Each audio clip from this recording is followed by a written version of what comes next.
promised that the combustion engine would be overtaken by cleaner, more efficient cars on the road. But alternative fuel technology has never really delivered. Well, electric cars in particular have been limited in their range and have been too expensive for the average road user. Well, as Dr. Karl explains, the future has finally arrived and we'll begin to see more cars being plugged in rather than filled up. Nowadays, we've got to the stage where you can buy for a fair bit of money an electric car which has motorbike-like acceleration, and a range of 500 kilometres, and you can charge up in 20 minutes to a 300 kilometre extension.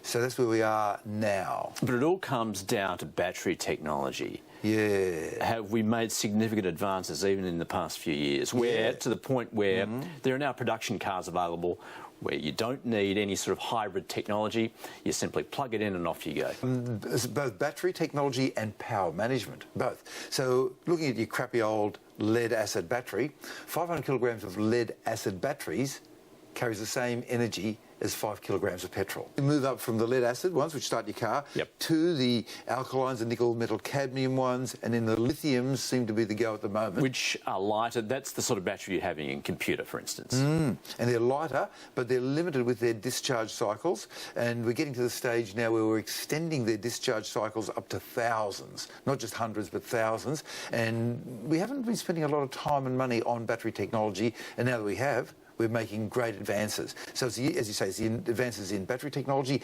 and the power management system. So it turns out it's better to heat up the seat rather than the whole car if you're on a cold morning. When, though, are we going to reach the point where it's economically viable to drive an electric car? Because those ones we're talking about, like, for instance, a Tesla, in Australia, what, at least $100,000? Yep. OK, when is the average person going to be able to afford a car, because the battery technology, for instance, is suitable and efficient? But we are in a situation where the batteries are getting cheaper simply because of economies of scale. They're getting better because of more science. That's the point also in Australia, isn't it? That you can't simply plug your car into the local petrol station. There's no suitable power point there. You could maybe convert it at home. What's the range, though, of these cars that are now available? Well, it all depends if you're pure electric or with a petrol assist. So the pure electric, 500 kilometres max, and that's pretty damn good. That's pretty well at the top of the range. And people are talking about towing a trailer, which is sort of cumbersome. Australia's a special case. We have towing a trailer, as in what? Full of batteries. Yeah, right. Now, Australia is a special case because we have huge distances and a low population. However, there are... If we talk of economics, that is uneconomic, isn't it? If you're travelling huge distances all the time. But there is a case for a kind of hybrid, which is the Chevy Volt or the Holden Volt.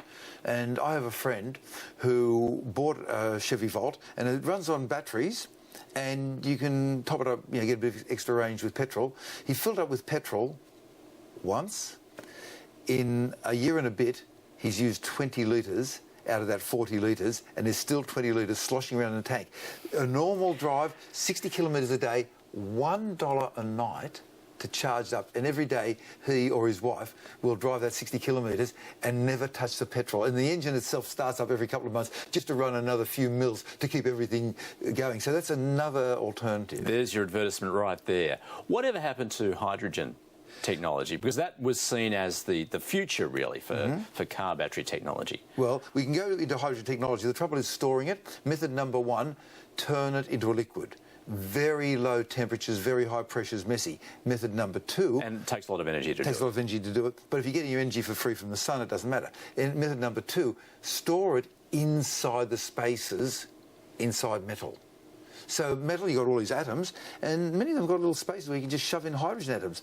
And the Germans have been looking at this and doing great gains on it. All we need is a commitment to go down one pathway or the other, or both, and then we can do it. Does that mean it's inert, as in if you were hit, if your car was hit, there's no chance of it exploding?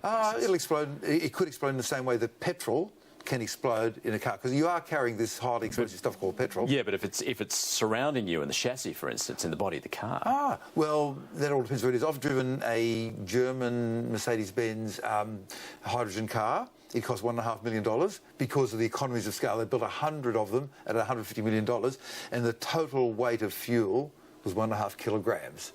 right? And so I don't know, that was using the metal hydride absorptive technology. And they're both good. We will get away from burning stuff. OK, I'm going to ask you to predict the future. When will the last combustion engine be made? That's hard because petrol is so energy, and diesel is so energy rich. I'd say probably a half century from now, a century from now, there'll be still uses for it in certain applications. The trouble is it's very easy to predict the past, but difficult to predict the future. OK, but the tipping point, as in when most people will start driving electric cars? That will rely on greenhouse, which will then follow from this basic fact.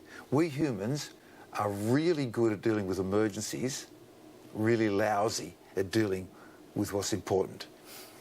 Dr. Karl, thanks very much. Thank you, Dr. Andrew. Now, I haven't convinced you, though, have I, with the electric car? Because you're still worried about the range of how I'm far slightly concerned about just... Where do you plug it in? Where do you plug it in?